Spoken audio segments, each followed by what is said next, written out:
Okay, so really the only thing you missed is just cutting the outline, and I mean that would have been kind of a tedious video, you know. Just to explain, say you have your finished ribs, right? Then you're gonna lay the, you already have the center line when you made the ribs, and you can tattoo that on the inside of your eyelid if you want to. Keep your center line throughout the whole process. And this is just a scrap plate that I test stuff on. Right, so you get the center line, you got the center line of your joint on your plate, and you got the center line of your ribs. Then you take, I don't do this, but this might make it easier for you to take a washer and then a pencil. Do you follow me? Yeah, let me look for a pencil. Dumb! Yeah, I mean, I think you already know this. I already told you this. Then you put your washer here, right? And then you have that, it's going to be perfectly even, and it gives you some space, you know. So,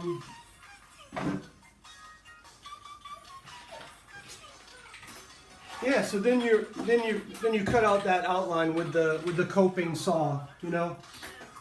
And for the cello, you have to use a spiral blade here, because obviously it can't get in these areas, you know. So, or you can just use the knife, you know. So, yeah, what I'm gonna do now is, hold on, I see some ugliness here. So I'm gonna take my knife and just clean this up a little bit. Before, what I'm about to do is mark the thickness on the plate, preparing the plate to inlay the purfling, you know. So let me just clean this up really quick. I don't know if you can see, I'm basically just using the knife, a very sharp knife.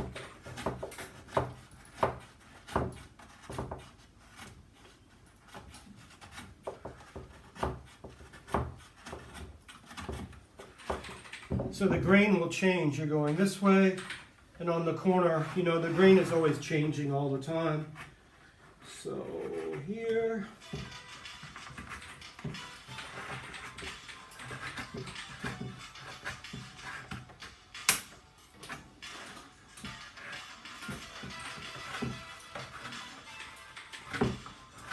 Yeah? You get the idea. When you're done with your knife, whenever you're not using your knife, it lives in this cork, and it's going to protect your tip. So, right, so this is still a little sloppy, so you want to take your very sharp, flat bottom plane, and then start working this.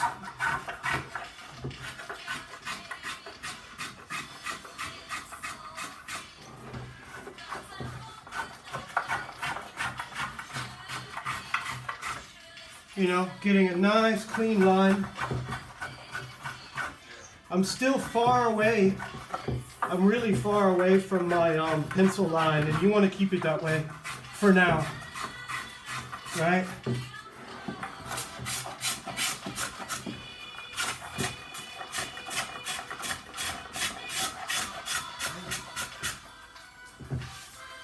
Sugar. Huh? Just a sugar. Ah, yeah, it's cold. It is really cold right now. I'm loving it. You see, I'm wearing, like, this is my favorite ratty sweater. It's super soft. It's completely falling apart. It's cold. I love it. I wish it was cold all the time. You see that the grain will change. With willow, sometimes the grain is, yeah, I mean, it's generally, so now the grain is changing, actually. Actually, this is still bothering me, sorry. We're almost ready. This is bothering me. There we go. Again, where's my cork? I lost my cork. Just had it.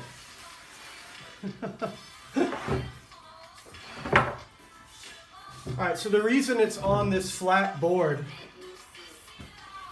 is because I'm going to mark the line for my sort of general thickness. It's not the final thickness.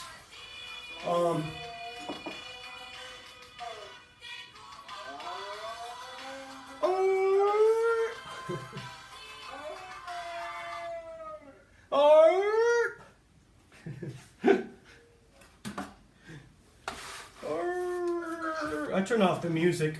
I don't know. I think YouTube probably doesn't like cheesy French pop in the background because they might give me a strike or whatnot. I'm not sure.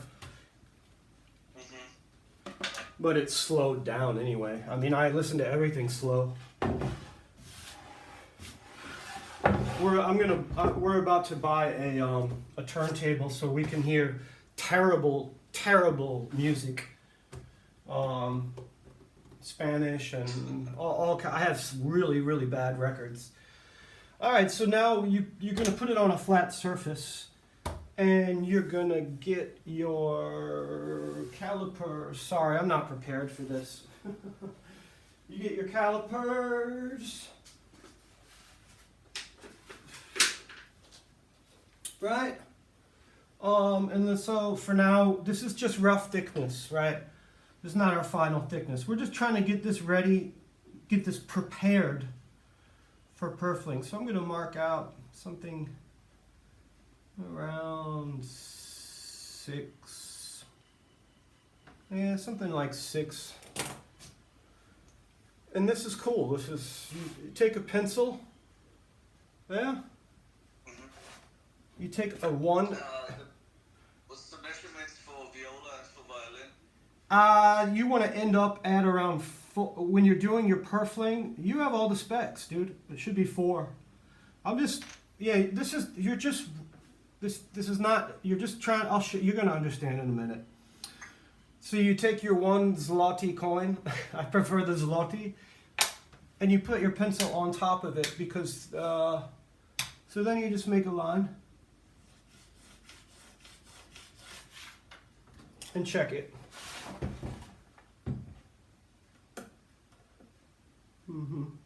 That is, so with 1 zloty, and that pencil is actually 5.7. 5.7. That's good. That's fine. This is just, it's going to give you a guide. This is not your final thickness again. So then you take your zloty and your pencil and you just slide it all the way around. Because this mark is going to disappear anyway when you start doing your edge work. We're not doing anything artistic in relation to the edges. Okay, so this is what's cool about this technique is you can get exactly what you want by sort of sanding the pencil and making it thinner. You see what I mean? Or using a different Polish coin. You know, I have many coins in here. This is Republika Polska, and then I have, I think I have an Austrian shilling in here. I don't know. Oh, this is cool. This is 25 pesetas, and it has a certain thickness. So I like this coin. So this is before, obviously, Spain went on the euro. I've never used one, but I got different thickness of coins, and then you can get exactly what you want. And then some makers use this tool, which is just a marking gauge, you know. But yeah, I love this method because I'll explain. The cool thing about it is that you want to go thicker, always thicker on your corners, even though we're not there, we're not at that stage yet. We're just trying to, the more times you do it, the thicker the line gets by 1/10 of a millimeter. So you're just eyeballing it. and go all the way around your plate. Yeah. You want, in the corners, you want to be thicker because when you're inlaying your purfling by hand, you tend to go a little bit deeper with the knife, you know. And I'll have to explain that when we do purfling, which is very close. We're about to do purfling.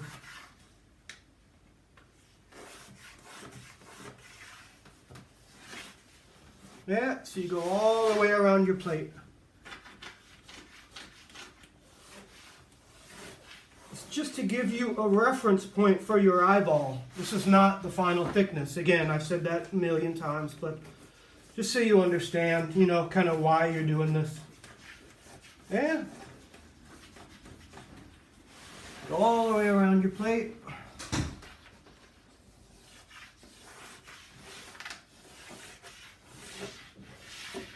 Bam. So now I don't need this anymore. I'm going to get it out of the way because it's going to be it's getting in the way.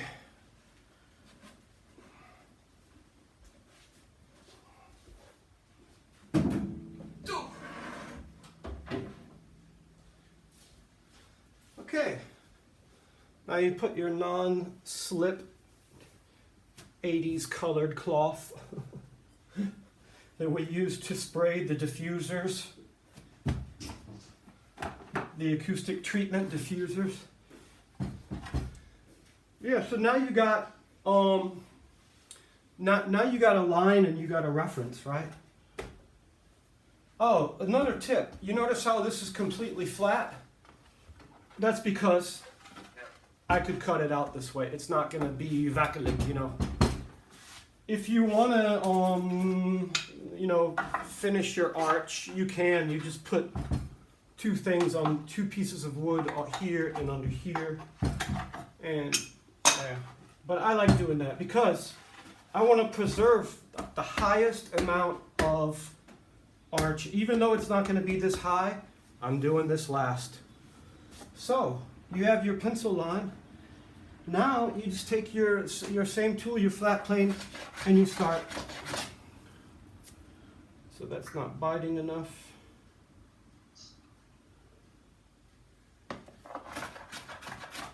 Yeah, that's not either. You can you just adjusting your blade on your plane is probably something we need to go over. No, okay. The way to do that is you put it on your hand and you kind of feel when the blade is grabbing. You just, it has different, you can do different settings for different applications. For this, we want to remove a lot of meat. So let's test that. I just did it pretty aggressive to where, yeah, see?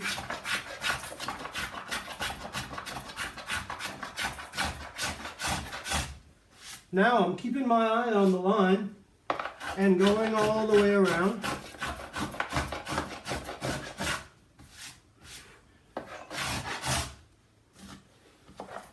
And getting it close to the pencil line, you know.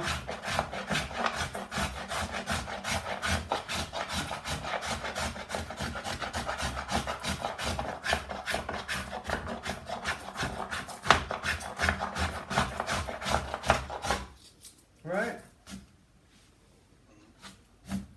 And the same thing, your grain is going to go here, and then here it's going to get kind of splitty and difficult. That's a little too aggressive, actually, the blade.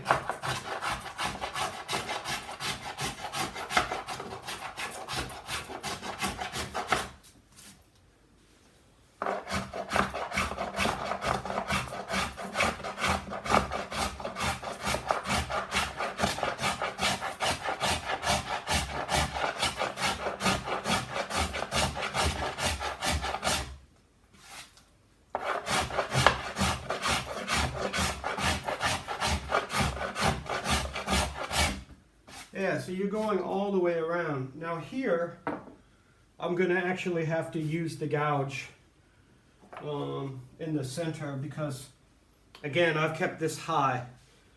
But what you're trying to achieve, this is going to be a short video. This is just so you can work, you know.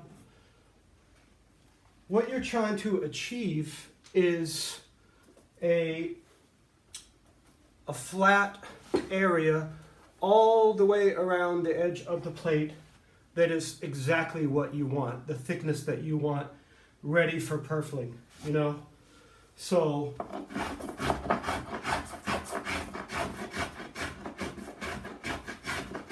you see how I'm not really there yet, but I'm actually close. And the pencil line that I made was a little bit. That's not going to be my final. I've said that 20 times, but.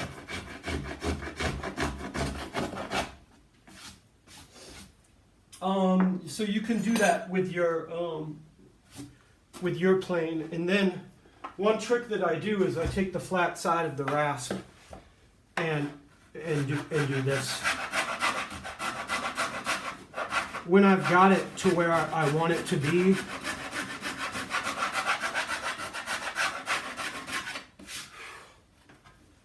I don't know if you have this rasp. I got it at Gaffriller, and the Bolsner should have it too.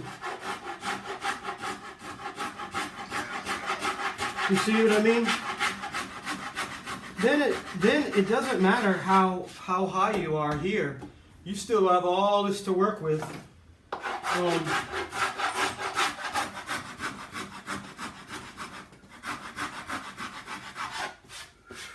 Right?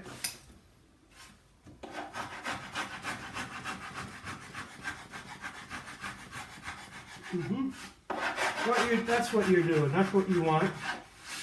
And then once you get this shelf, you're going to take very, very careful, precise measurements all around. If it's the battery on the phone is going to die.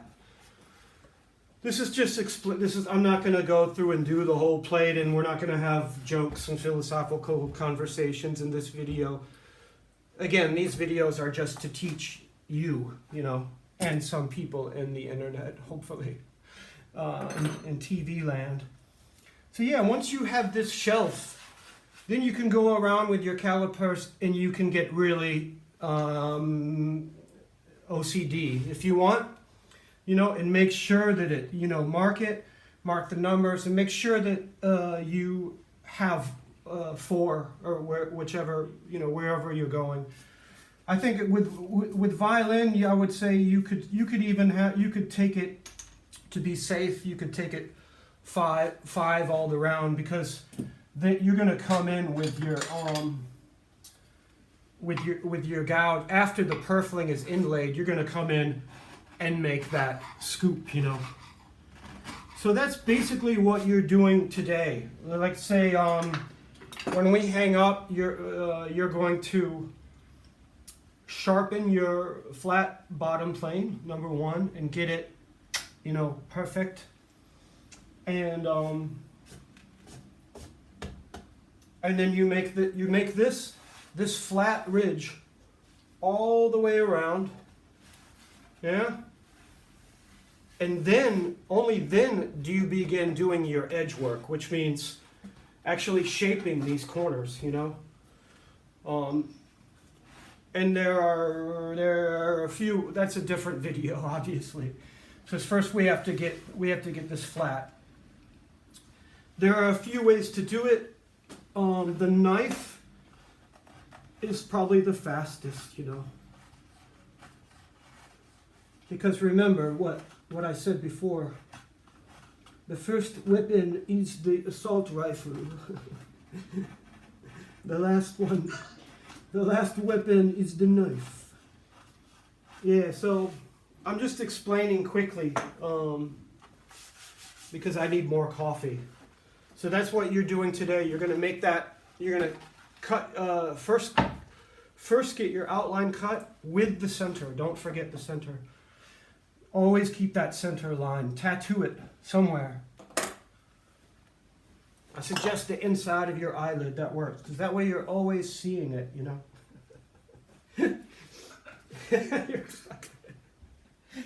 All right, so that's what you're doing today. Huh? I make myself some centerline glasses. Yeah, I see center lines everywhere. You should draw a center line in your classes. You'll have a center line almost. You're looking at your girlfriend and you're like, I see.